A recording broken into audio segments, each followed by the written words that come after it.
et de grâce.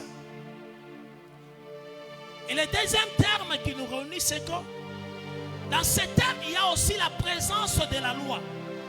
C'est quoi une loi? Si je pouvais la définir comme étant un juriste, je ne serais pas très direct, mais je la définis quand même comme un scientiste. La loi est une prescription établie par l'autorité souveraine de l'État, applicable à tout et définissant les devoirs et les droits de chacun, et qui est très généralement caractérisée par sa généralité et son impersonnalité. C'est que la loi, elle est loi parce qu'elle ne vise personne. La loi, elle est loi parce qu'elle n'a pas besoin de viser une personne ou de privilégier une autre. C'est pourquoi vous verrez que lorsque nous lisons la parole de Dieu dans Genèse chapitre 8, le verset 22, la Bible est en train de déclarer ce qui suit.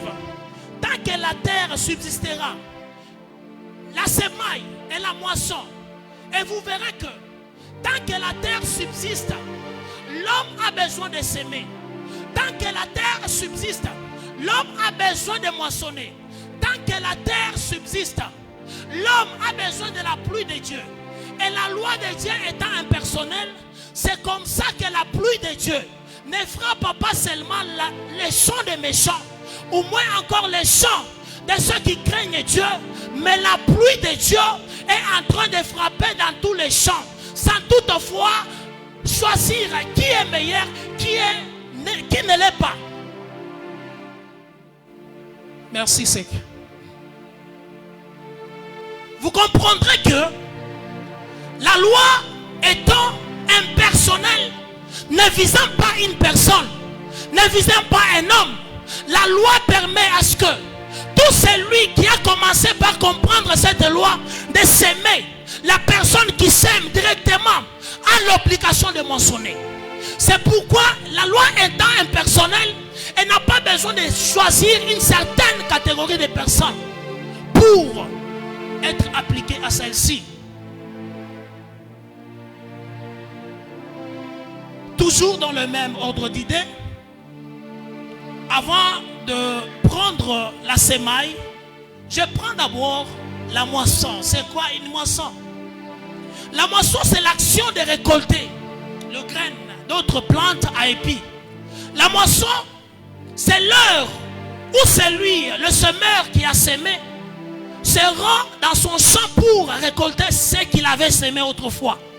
C'est pourquoi vous allez comprendre ici avec moi, c'est que l'église étant une semence de Dieu, lors de l'enlèvement, quand Dieu viendra, ça ne sera pas pour regarder seulement, ça sera pour moissonner l'église de Dieu.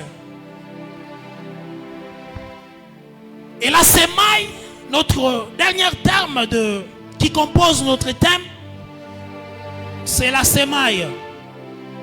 La semaille, c'est l'action de s'aimer. Et pour s'aimer, vous allez comprendre ici avec moi que un semeur a toujours besoin de sa semence entre ses mains afin de s'aimer. Le semeur a besoin d'avoir sa semence pour s'aimer. C'est ainsi que dans les mots semaille, c'est l'action de s'aimer. Et qui dit s'aimer, c'est l'action de mettre sous terre. Et lorsqu'on veut mettre sous terre, il faut être sûr d'avoir la semence sur soi. C'est ainsi que la semence est définie comme étant une graine ou noyau contenant les germes de la plante future en elle. Je réitère, c'est la semence est une graine ou noyau contenant le germe de la plante future en elle. Et vous allez comprendre ici avec moi ce que Jésus parle dans une parabole de la bonne semence où il a dit un bon semeur était en train de s'aimer. Il était en train de gérer bien sa semence. Et chaque fois lorsqu'il partait, il arriva à un endroit où il y avait beaucoup de pierres. Il a jeté la semence. Et lorsque la pluie est venue, la semence a essayé quand même de pousser, mais n'ayant pas été enraciné en elle, elle a fané, elle a faibli et elle a séché. Il a parlé d'une sorte de semence que ce semeur a aussi mis sur les épines, une terre qui était bonne, mais qui quand même avait des épines. Et sur cette terre, vous allez comprendre avec moi que la semence a commencé à germer jusqu'à tel point elle a été étouffée et manquant le soleil, elle n'a pas pu bien se développer. Et il a parlé aussi de la semence jetée en cours de route. Cette semence a été foulée aux pieds par les passagers. Et cette semence n'a pas pu germer. Et il a aussi parlé de la semence qui est tombée sur une bonne terre. Et cette semence a donné des fruits. Et les fruits ont plu au semeur. Parce que lors de la récolte, il avait un cœur joyeux. Et il a illustré cet exemple en parlant de la parole de Dieu, où il a dit que la parole étant une semence, lorsqu'elle est tombée sur des personnes qui ont quand même la volonté d'écouter la parole de Dieu, mais qui sont considérées comme étant des personnes étant dans des épines, c'est comme ça la personne peut recevoir la parole de Dieu. Mais après un temps, elle rencontre un problème, elle faiblit dans la foi. Et il a parlé de ce qui est tombé sur les rocs. Ce sont des personnes qui reçoivent la parole de Dieu, mais tout en ayant un cœur dur d'entendement. Et il a parlé de la parole qui est tombée sur une bonne terre, étant comme des personnes qui ont reçu la parole de Dieu avec foi et avec joie et en la mettant en pratique. Et ces personnes sont appelées une bonne terre. Bien-aimés dans le Seigneur ce matin, la volonté de Dieu dans la loi de la semaille et de la moisson, que faire pour être un bon semeur? C'est la question qui va nous animer ce matin. Que faire pour être un bon semeur? Pour être un bon semeur, il y a d'abord une condition. La première des conditions, c'est que celui qui sème ne sème pas la nuit, mais il sème pendant le jour. Lorsque celui qui sème pendant le jour, c'est pour que, premièrement, la personne ait connaissance de la semence qu'il dispose, ait aussi connaissance de la terre ou de l'alignement qu'il est en train de faire afin de mettre sa semence. Et pour être un bon semeur, la première des choses, nous avons besoin de la lumière. Nous avons besoin de la lumière avant de commencer à s'aimer. Et qui dit la lumière? La Bible déclare, nous sommes dans Genèse chapitre 1. Lorsque nous lisons Genèse chapitre 1, le verset 1 jusqu'à 14, la Bible déclarant ce qui suit. Au commencement était la parole. La parole était avec Dieu. Et au commencement, Dieu qui a les cieux et la terre. La terre était informe et vide. Et les ténèbres planaient sur la surface de l'abîme. Et l'Esprit de Dieu se mouvait au-dessus des eaux. Et Dieu dit que la lumière soit. Tout bon semeur a besoin d'avoir premièrement la lumière, être éclairé. Et la lumière dont il est question, ce n'est pas une lumière du soleil. Premièrement, spirituellement, nous parlons de Dieu ici. Parce que lorsque nous poursuivons les écrits, la Bible déclare le premier jour, le deuxième jour et le troisième jour. Les luminaires ont été créés le quatrième jour de la création. Alors, lorsque nous lisons la parole de Dieu, le but ou l'objectif des luminaires, c'est de marquer les temps, les époques et les jours. Mais la question qu'on doit se poser, qui avait marqué le jour du premier jour, le temps du deuxième jour ou le temps du troisième jour? C'était Dieu lui-même qui éclairait la terre. C'est pourquoi ce matin, un semeur a besoin de Dieu avant de commencer à s'aimer. La Bible déclare, lorsque Dieu constata que les ténèbres étaient en train de battre les plats, les ténèbres étaient en train de régner. Dieu fait quoi? Il dit d'abord que la lumière soit. C'est ainsi que ce matin, moi étant un homme qui a la parole à moi, parce que la parole de Dieu à moi étant une parole créative, je suis en train de m'adresser à une destinée qui était autrefois dans l'obscurité, dans le noir, que demanda à Dieu ce matin, par ma parole ce matin, que la lumière soit ce matin, que la lumière éclaire ta vie ce matin, que la lumière s'intensifie dans ta vie ce matin, parce qu'au commencement, lorsque les ténèbres battaient les pleins, Dieu a quand même fait le constat. Il a dit que la lumière soit et la lumière fut. Ce matin, je suis en train de m'adresser à un sang d'une personne ce matin, parce que je sais que ce matin, tu as un sang et tu es un sang, parce que Dieu est dans la lumière et il va éclairer ta vie ce matin. Un semeur a besoin de la lumière. Les premiers jours, Dieu a éclairé la terre par sa présence. Le deuxième jour, Dieu a éclairé la terre par sa présence. Le troisième également. Mais le quatrième jour, Dieu a amené à l'existence de lumière, des luminaires. Et ces luminaires avaient pour le but de marquer les temps, les époques, les jours, tout comme les années.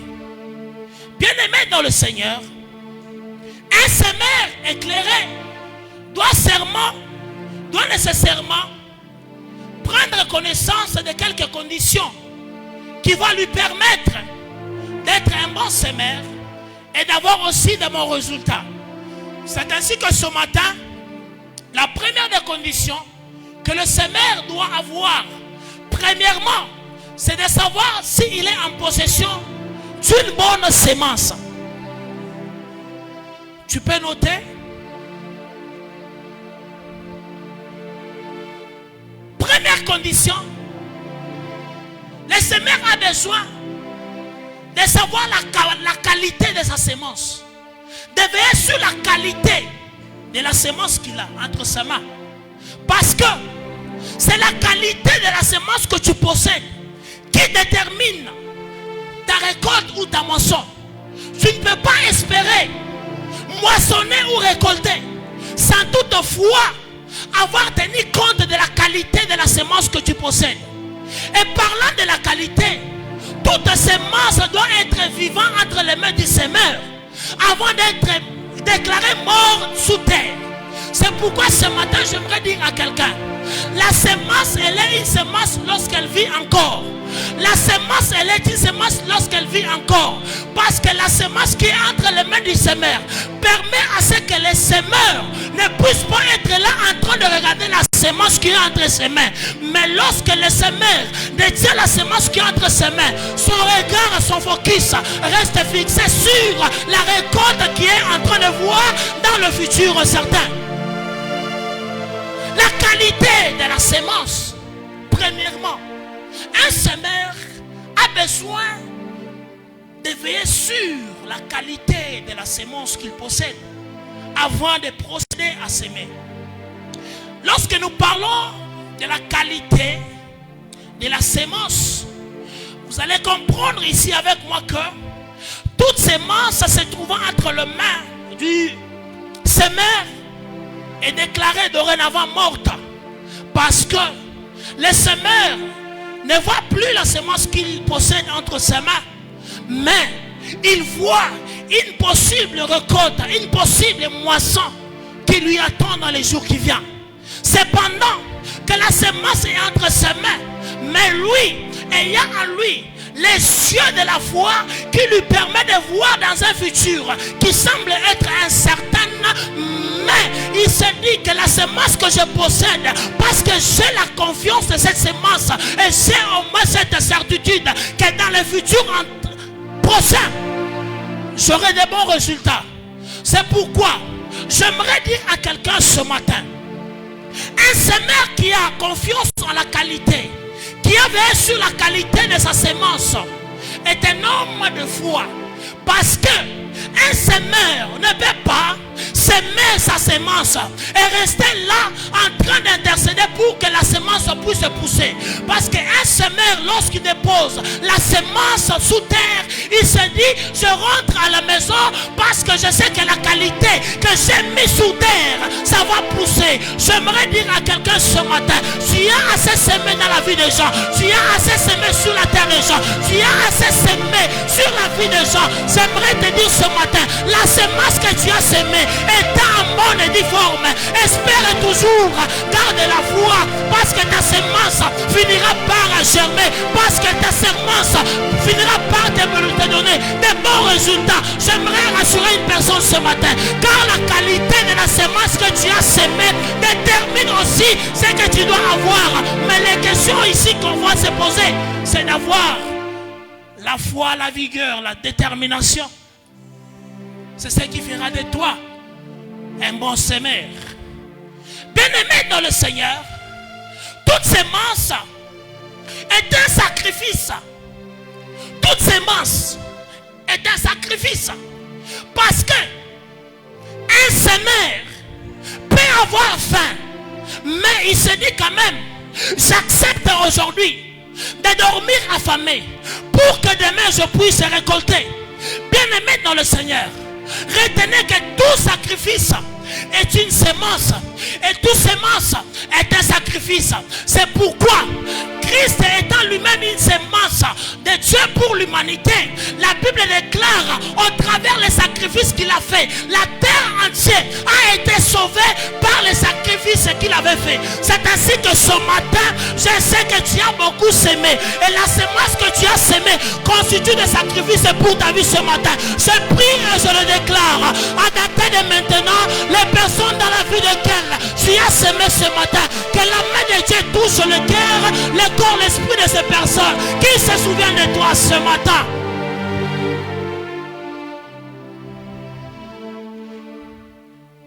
Retenez que toute semence est un sacrifice.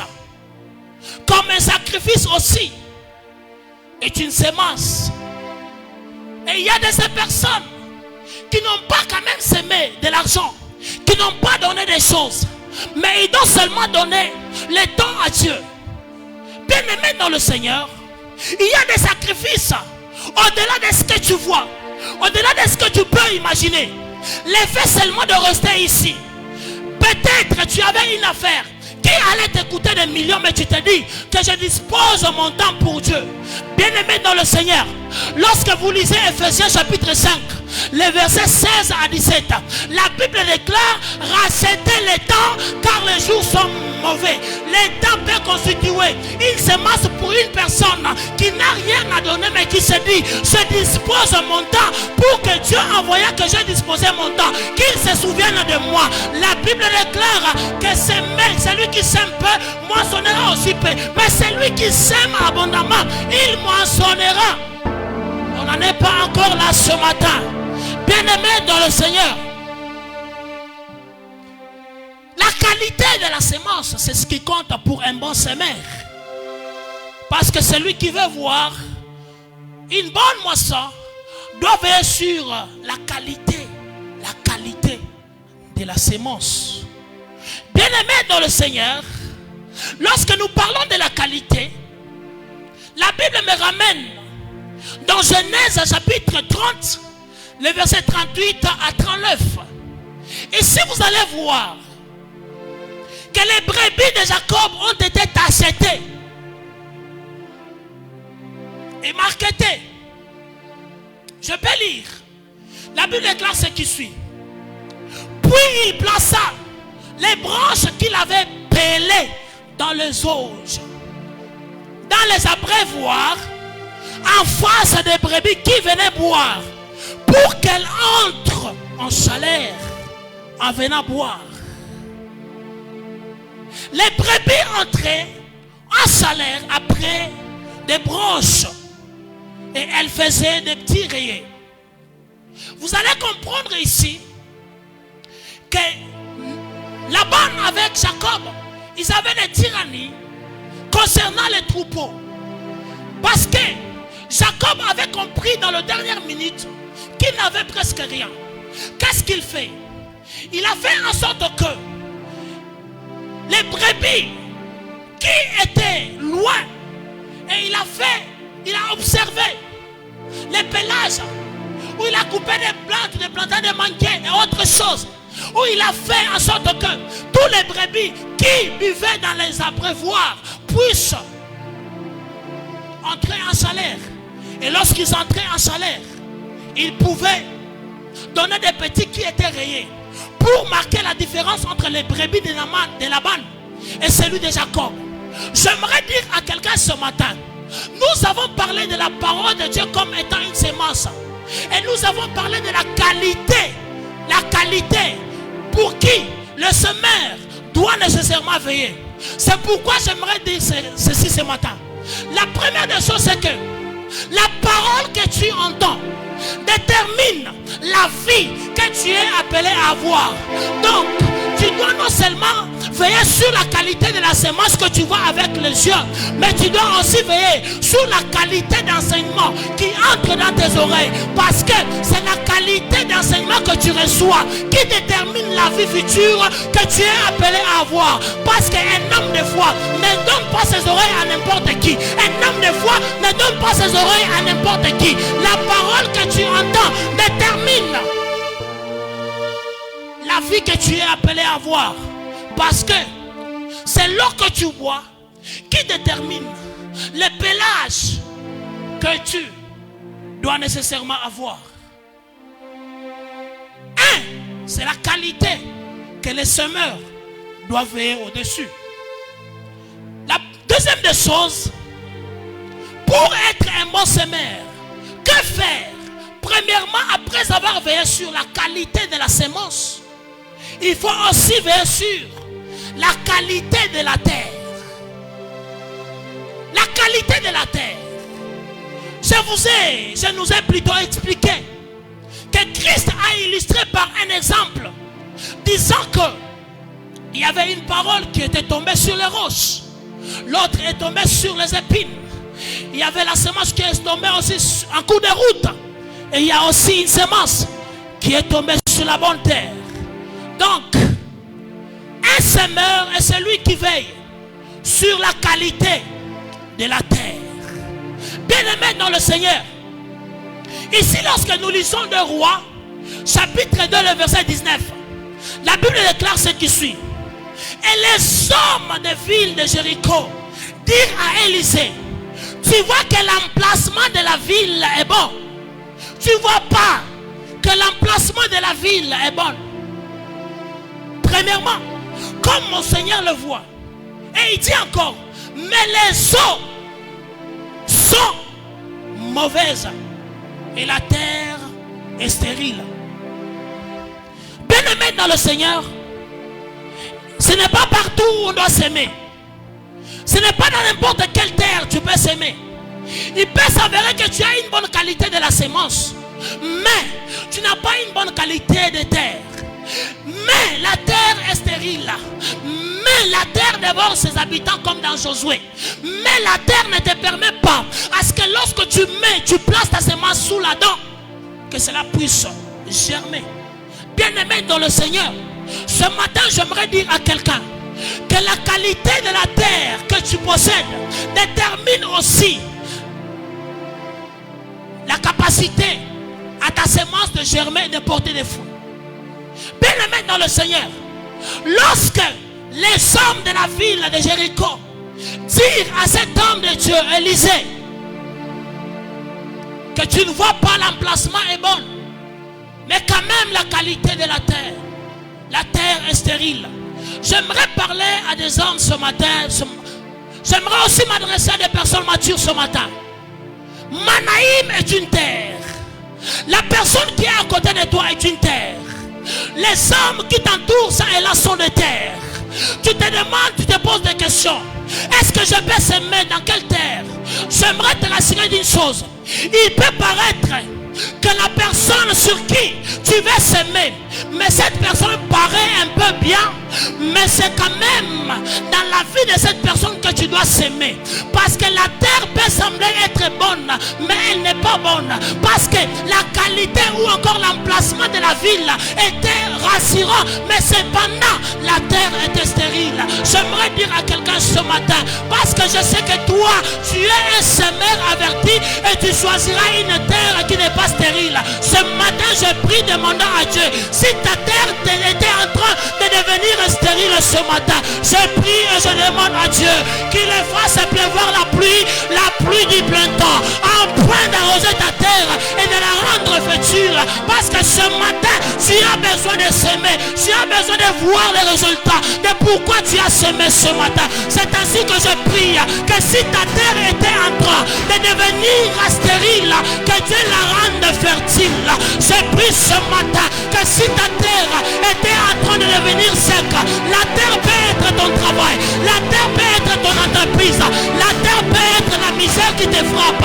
Mais ce matin je prie, ta terre étant sec, mais je prie que ce matin que la terre soit fertile, parce que la main de Dieu sur ta vie fera de toi un catalyseur de la gloire au sein de ta famille ce matin. Que la terre qui était autrefois stérile devienne fertile ce matin.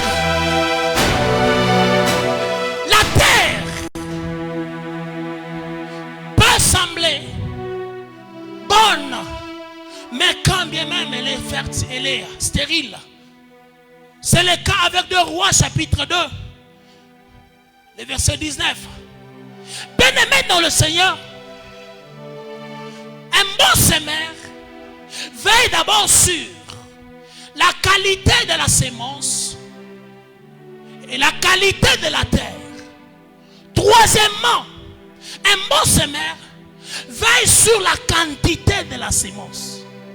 Bien-aimé dans le Seigneur, un semeur qui veut voir une bonne moisson veille sur ces 3 choses. Premièrement, la qualité de la sémence.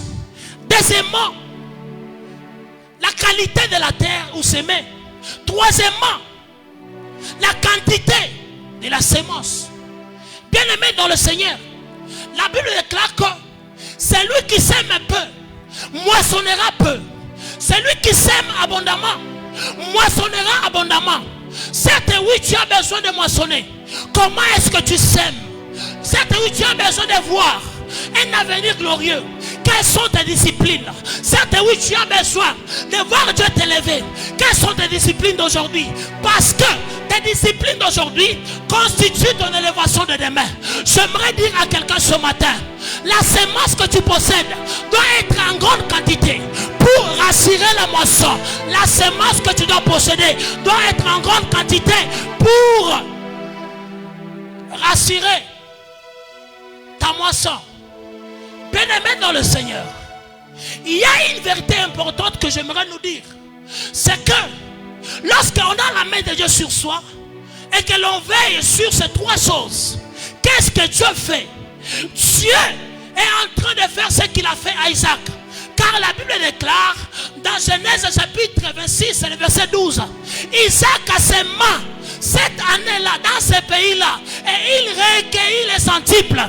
Isaac, lorsqu'il avait semé, il n'avait pas semé 2 ans, il n'avait pas semé 3 ans, il n'avait pas semé 6 ans. Il y a de ces personnes qui pensent pour être béni, pour être élevé, pour être béni, il faut toujours des sacrifices en sacrifice. Mais j'aimerais te dire ce matin, Isaac a semé cette année-là une seule fois, mais il a recueilli les centiples. Ce matin je prie qu'une personne qui a semé, parce que cette année il n'est pas question de demain, il est question d'aujourd'hui. Il n'est pas question de demain, mais il est question d'aujourd'hui. Tu as semé aujourd'hui, c'est cette année que tu dois maçonner. Tu as semé aujourd'hui, c'est cette année que tu dois voir les résultats. Tu as semé aujourd'hui, Isaac a semé cette année-là, il a récolté les centiples parce que la main de Dieu était avec lui, parce que Dieu l'avait béni. Lorsque Dieu te bénit, c'est pour que tu puisses apporter les résultats dans le présent. Souvent, j'ai toujours été contre une théorie qui dit sème aujourd'hui, demain tu auras. Certes, oui, demain j'aurai. Mais Isaac n'a pas attendu les années plus tard pour récolter. Il n'a pas attendu plusieurs années pour récolter. Mais il a récolté cette même année-là. Bien-aimé dans le Seigneur, les trois choses, c'est pour la loi de la semaille et de la moisson.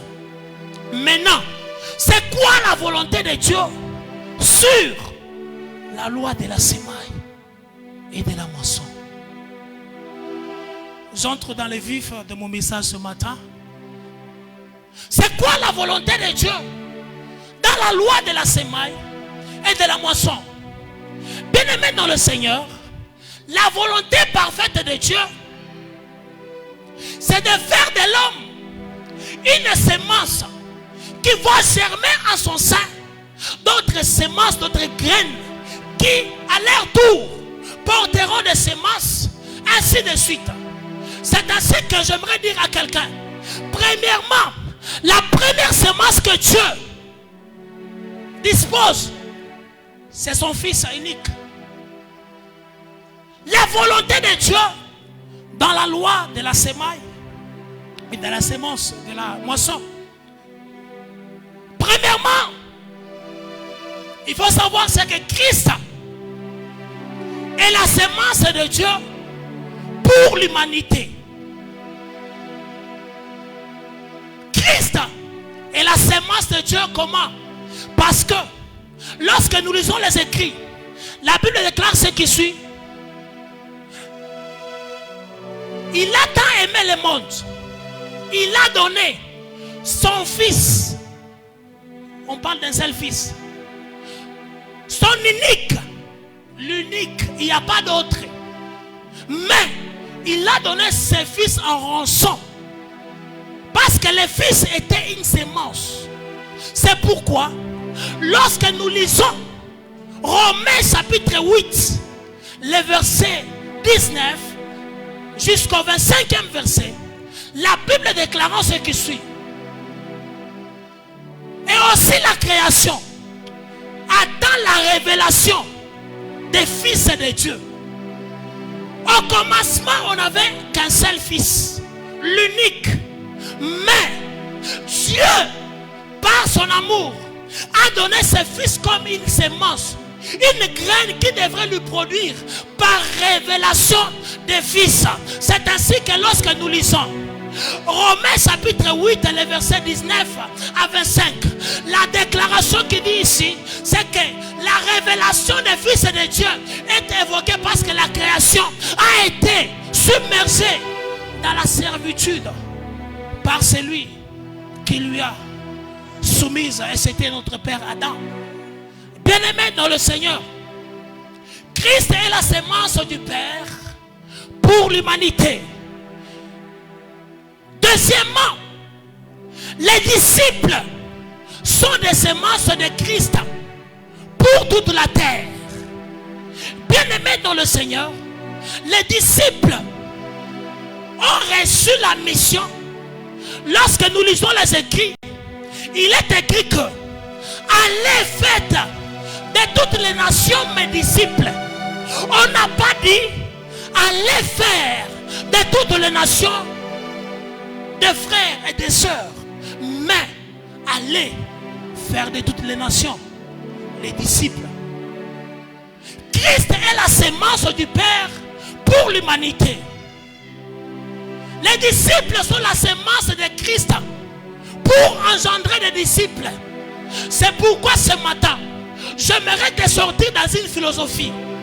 Moi qui te parle, je n'ai pas de capacité, je n'ai pas des habilités, je n'ai pas beaucoup étudié, je ne connais pas la Bible. Mais ce que je veux te dire, c'est que tu as aussi la capacité d'être un homme qui peut se tenir au milieu de tes amis, en train de leur prêcher Jésus pour transformer leur destinée, afin qu'ils soient aussi disciples. Les disciples là, ce n'est pas une question d'une catégorie de personnes. Tout le monde est appelé à devenir disciple, parce qu'il a dit allez, faites de toutes les nations mes disciples. Il n'a pas dit allez faites de toutes les nations mes petits ou encore mes petites sœurs. Il a dit allez faites de toutes les nations mes disciples. J'aimerais dire à quelqu'un ce matin, c'est que la Bible déclare il a fait de nous un royaume et des sacrificateurs. J'aimerais dire à quelqu'un, avant les sacrificateurs, c'était une catégorie, une famille de personnes. Et j'aimerais dire à quelqu'un ce matin, les temps sont révolus où les sacrificatures étaient seulement dans une seule famille. Mais ce matin, il a fait en sorte que les hommes qui autrefois n'avaient pas de capacité, ne pouvaient pas être appelés des sacrificateurs, mais qui se retrouvent en train d'offrir, en train de donner les offrandes dans tout ce qui concerne les sacrificatures. Bien aimé, ce matin, j'aimerais te rassurer d'une chose. La semence qui est Christ, c'est pour aussi faire des disciples de semences qui à leur tour seront des semences pour toute l'humanité.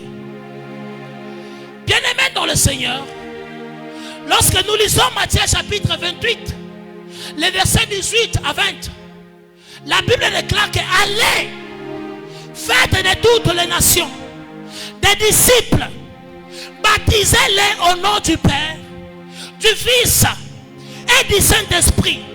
La parole que je te prêche ce matin, si tu n'as jamais été baptisé, c'est le temps de prendre conscience. C'est le temps de te remettre sous le droit chemin. C'est le temps de te mettre en ordre. Parce qu'il a dit, et voici je suis avec vous tous les jours jusqu'à la fin des temps. Il est avec nous jusqu'à la fin des temps.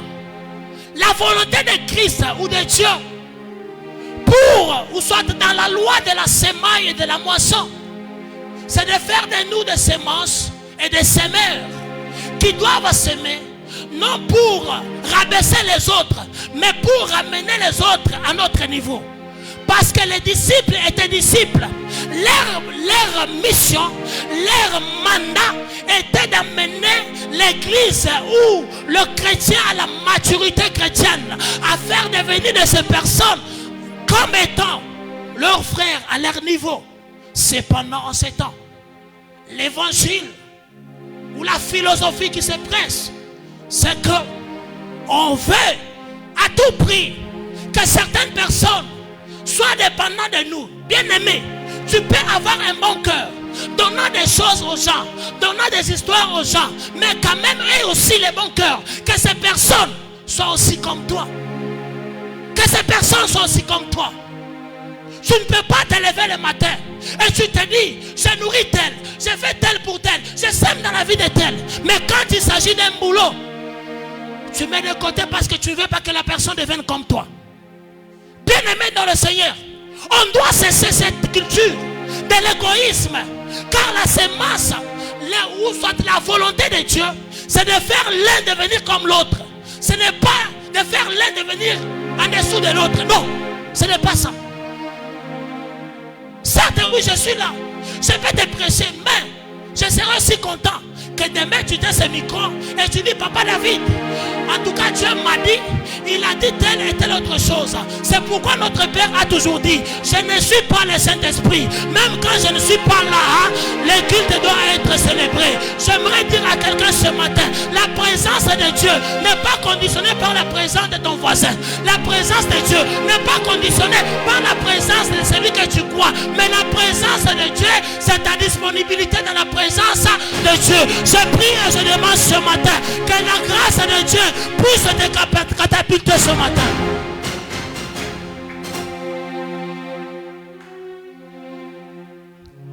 Ici, lorsque nous amenons des copies dans des maisons de photocopieuses, nous n'avons pas besoin que la photocopieuse ou soit cette machine puisse produire des choses qui sont à l'encontre de ce que nous avons donné.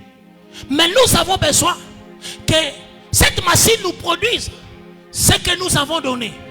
De même avec la parole et l'évangile de Dieu.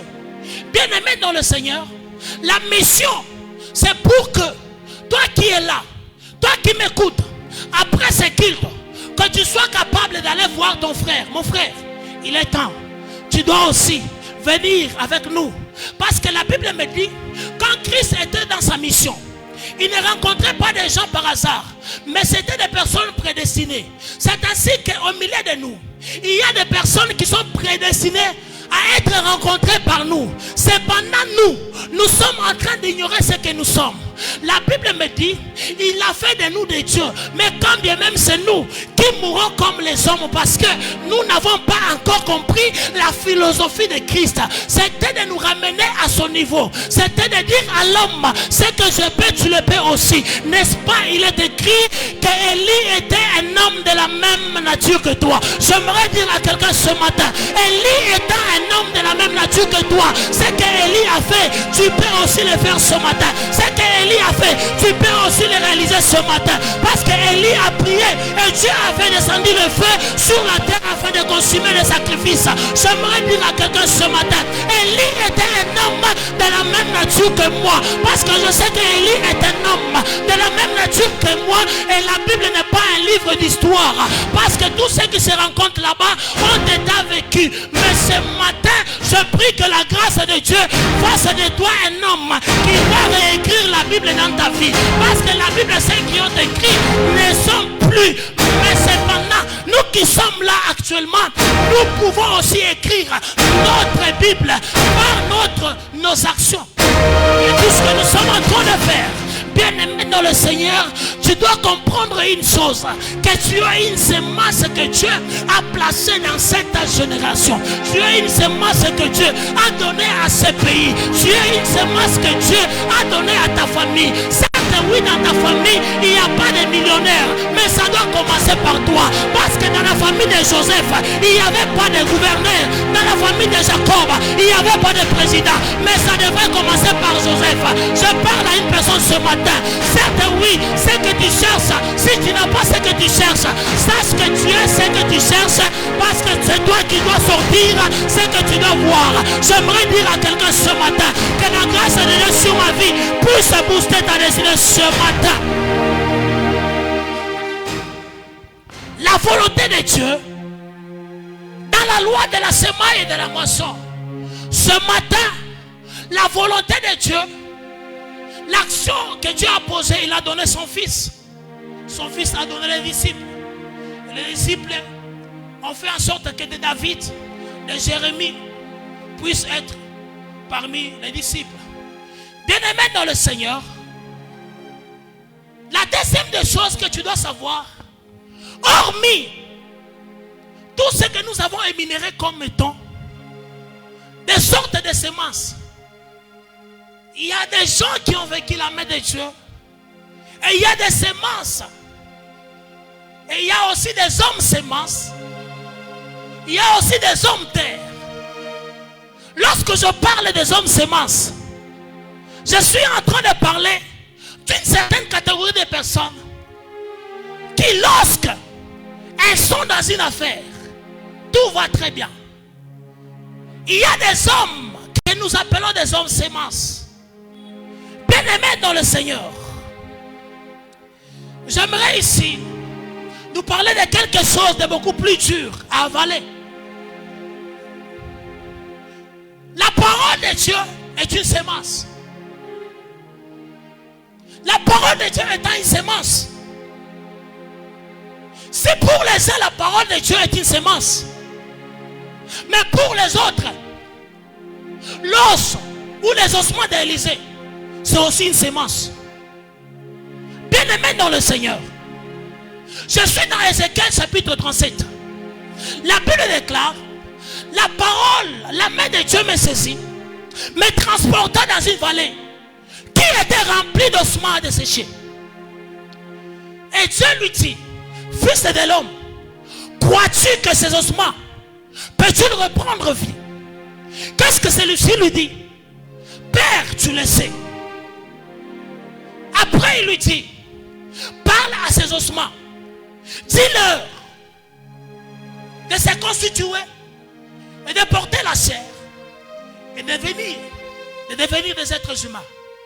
Parce que c'était une grande armée d'Israël qui était là dans la vallée. La Bible déclare l'homme de Dieu prophétisa selon l'ordre de l'Éternel. On ne prophétise pas en dormant, mais on prophétise en parlant. C'est pourquoi ma parole ce matin, je suis en train de parler à ton âme. Je suis en train de prophétiser à ton âme. Il a dit, il prophétisa selon l'ordre de l'Éternel. Il a dit, ossements desséchés,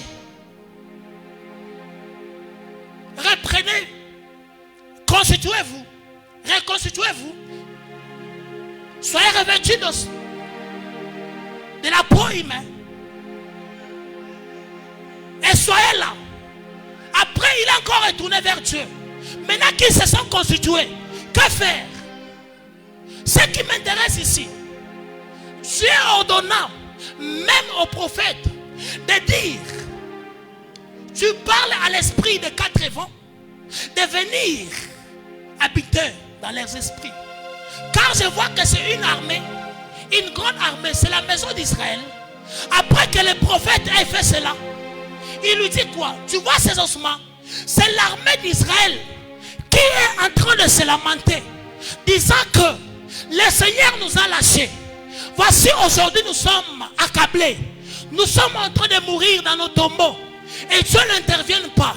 C'est ainsi que je me lèverai et je les sortirai de leur tombeau et je les remonterai de la surface et ils seront une grande armée. C'est ainsi que ce matin la parole d'Ézéchiel était une semence pour remonter la morale du peuple d'Israël qui était en train de mourir à soi-même. J'aimerais dire à quelqu'un ce matin, la parole que je suis en train de t'annoncer puisse annoncer une autre saison de gloire, que la parole que je suis en train de t'annoncer puisse reconstituer les ossements qui étaient autrefois séparés. Je sais qu'autrefois tu étais un homme géant, tu étais un homme qui avait des capacités, mais aujourd'hui tu te retrouves accablé, affaibli, parce que les ossements desséchés n'ont pas de force.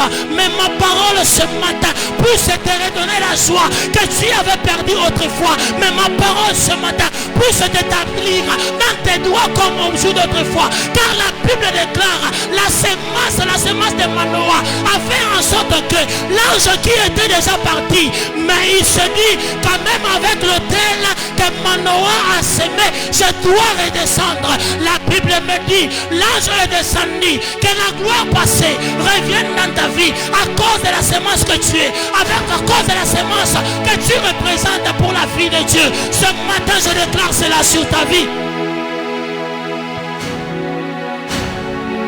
Pour les ossements d'Ézéchiel, c'est la parole d'Ézéchiel qui constitue une semence pour les ossements dans la vallée, dans Ézéchiel chapitre 37. Cependant, lorsque nous lisons la parole de Dieu, dans des rois, la Bible est en train de parler de cet homme, d'Élisée. Vous savez, il y a une chose. Élisée était un homme roi. Il a beaucoup travaillé. Il a beaucoup œuvré pour Dieu. Cependant, lorsqu'il mourut, on l'a enterré dans un sépulcre. Bien aimé dans le Seigneur. Dans les sépulcres, ou soit dans le sépulcre d'Élisée, il y avait seulement des ossements qui étaient restés. Élisée n'était pas là. Il n'était pas là. C'est pour les uns, c'est pour les ossements desséchés de la vallée. Leur semence était la parole. Mais pour les corps inertes qui devraient être allés enterrer, sa semence, c'est les ossements d'Élisée. Bien aimé dans le Seigneur, Élisée étant un homme mort, ses ossements dans sa tombe. Mais la Bible me renseigne, dans 2 Rois chapitre 13, le verset 21, je lis, il arriva que comme on ensevelissait un homme, voici on vit venir une troupe de soldats et on jeta cet homme-là dans le sépulcre d'Élisée. Et cet homme étant roulé là-dedans et ayant touché les os d'Élisée, revint en vie. Non seulement il est revenu à la vie, il s'est mis sur ses pieds et il a couru. Bien-aimés dans le Seigneur, les ossements d'Élisée, au-delà d'être une sémence pour la vie de l'homme qui venait de découvrir la résurrection, elle est aussi un point de contact.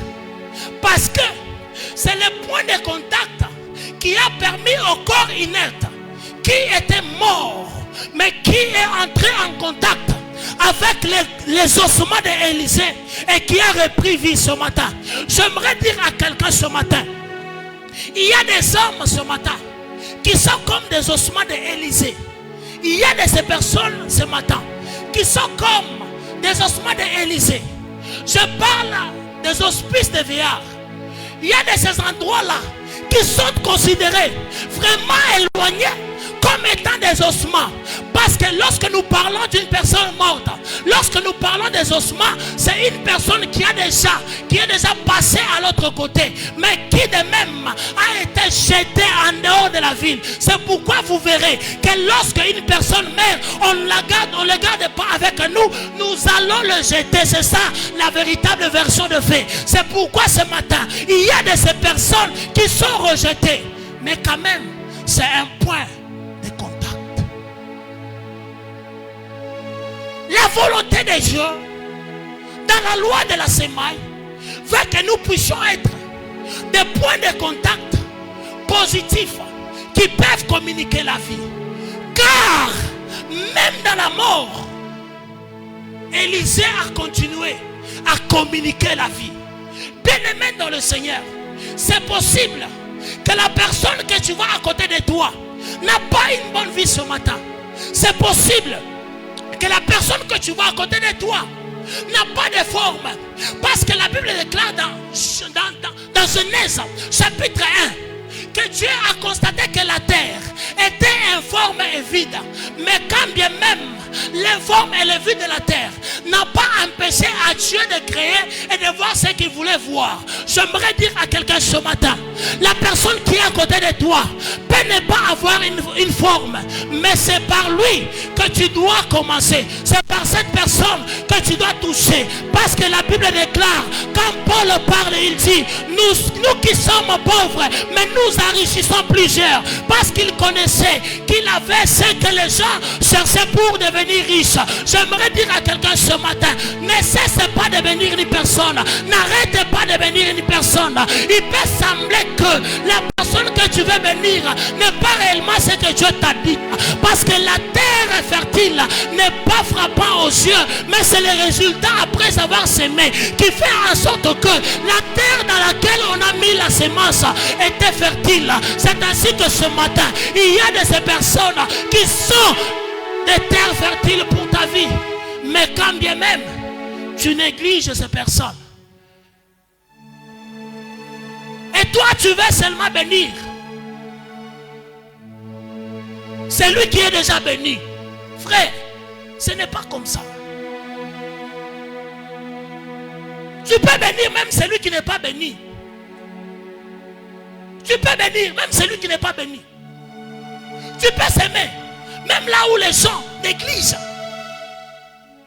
Et tu te dis, non. Comme je vois que cette personne est élevée, je m'en vais vers lui. Je le bénis.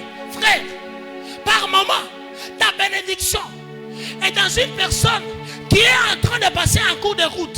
Parce que lui-même, Christ a dit, j'étais malade, ce jour-là je vous dirai, j'étais malade, vous ne m'avez pas visité. Peut-être la personne qui doit te bénir est à l'hôpital en ce moment. Profite.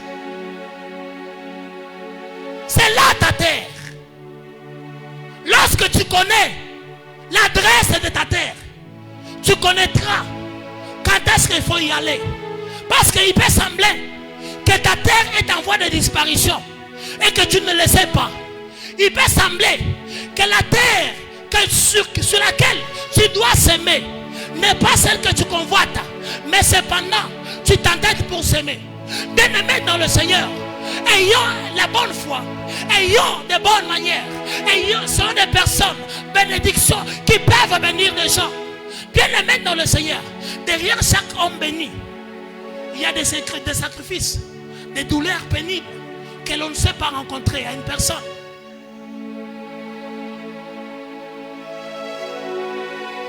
Ça, tu n'aimes pas.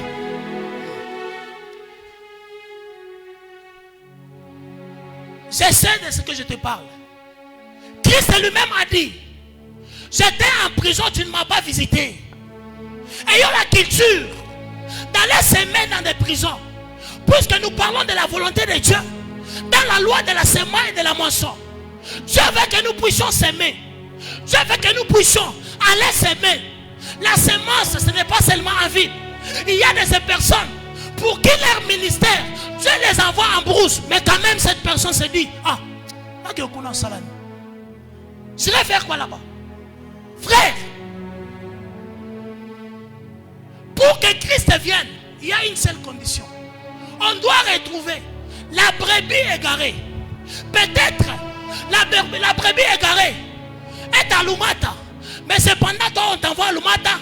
Toi, tu pars, je ne sais pas, aux sous-stations. Bien aimé dans le Seigneur, un Jonas qui part à Tarsis finira toujours par partir à Ninive. Celui qui brille les étapes finira par briller des étapes qu'il avait brillées autrefois. Dieu te voit quelque part. Mais pose-toi la question. La semence que tu possèdes, tu es déjà un bon semeur. Et tu es déjà quelqu'un qui connaît bien les choses. Mais tu te dis, est-ce que c'est cette personne sur laquelle je dois s'aimer? Nous s'aimons. Et non parce que nous avons vu les autres en train de s'aimer. Mais nous s'aimons parce que Dieu nous a rendu des personnes matures qui sont capables de s'aimer et de voir leurs semences germer. Bien aimé dans le Seigneur, ce matin j'aimerais exhorter une personne. C'est que c'est possible que la vie d'autrefois et que la voyance d'autrefois, que la gloire d'autrefois puisse revenir parce que tu as compris une loi qui est la semence et la moisson. Parce que lorsqu'une personne connaît cette loi, maîtrise la volonté de Dieu, sur cette loi, connaîtra aussi comment faire les choses. Et Dieu fera en sorte que cette personne soit bénie. C'est pour les uns. La parole était pour eux une semence. Oui, mais pour toi là, c'est les ossements d'Élisée. Parce qu'Élisée, ça peut être ta grand-mère que tu as abandonnée il y a longtemps. Élisée, les ossements d'Élisée, peut être même les beaux-frères que tu dénigres tous les jours. Les ossements d'Élisée, avec lesquels tu dois entrer en contact, peut-être la maison des orphelinats que tu as tendance à mortifier, disant que non, ces gens-là, ils vont manger mon argent. Frère, toi donne seulement. Fous-toi de ce qu'ils feront après. Tu as donné, c'est fini. Et tu te fous de ce qui reste. Bien-aimés dans le Seigneur, soyons des bienfaiseurs, des bons semeurs qui doivent s'aimer partout et qui doivent s'aimer selon la révélation de Dieu, selon la révélation du Saint-Esprit. Parce qu'un bon semeur a la révélation.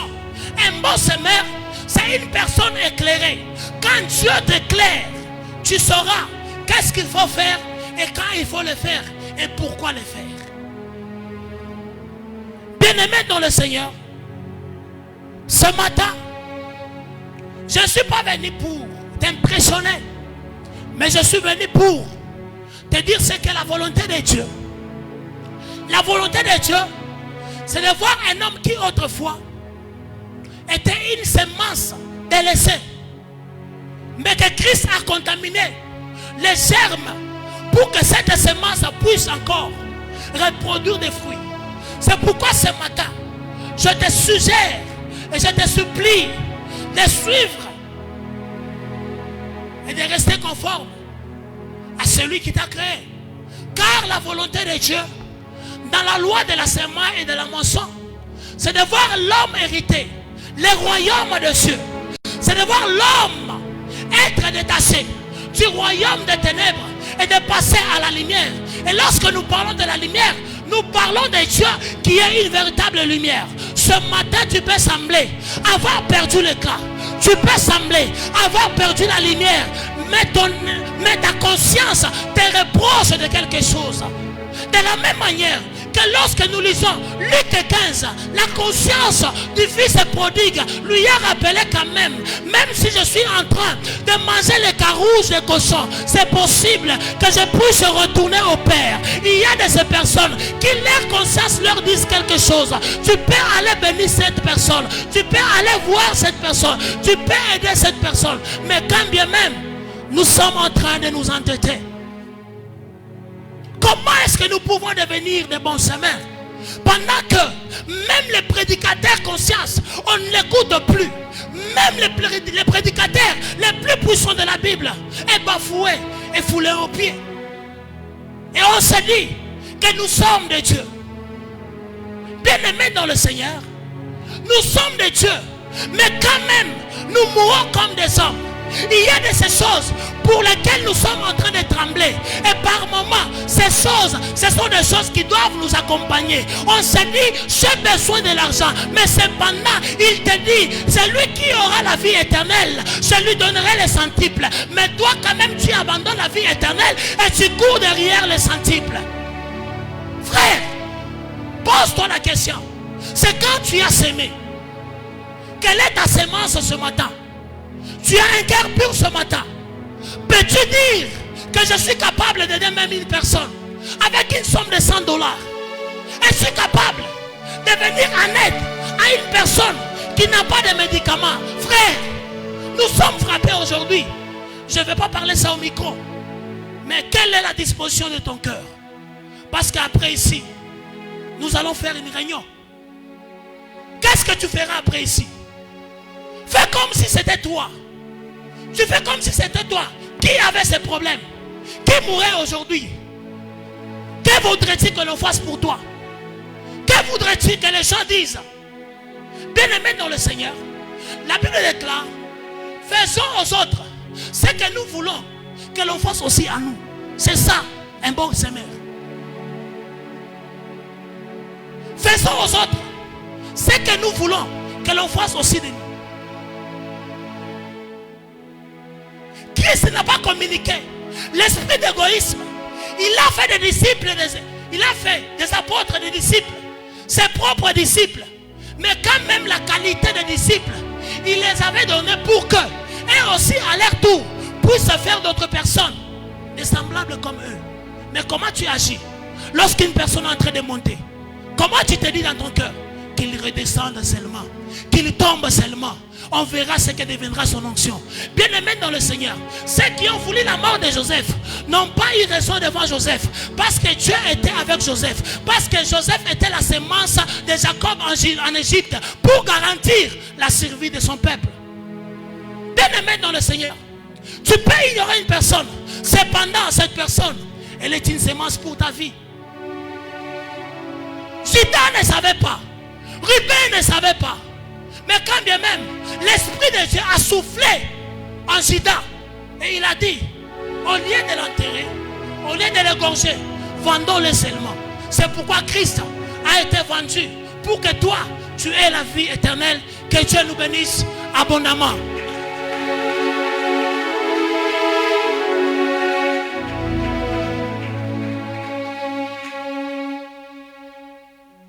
Tu vas incliner ta tête et prier le Seigneur qu'il te donne un cœur sincère. Tu ne peux pas être hypocrite. Devant Dieu, on ne devient pas hypocrite. Mais sois sincère devant lui. Dis-lui que tu es, certes oui, le chemin par lequel tu passes, tu as fauché quelque part. Tu n'as pas pu s'aimer comme il t'avait recommandé.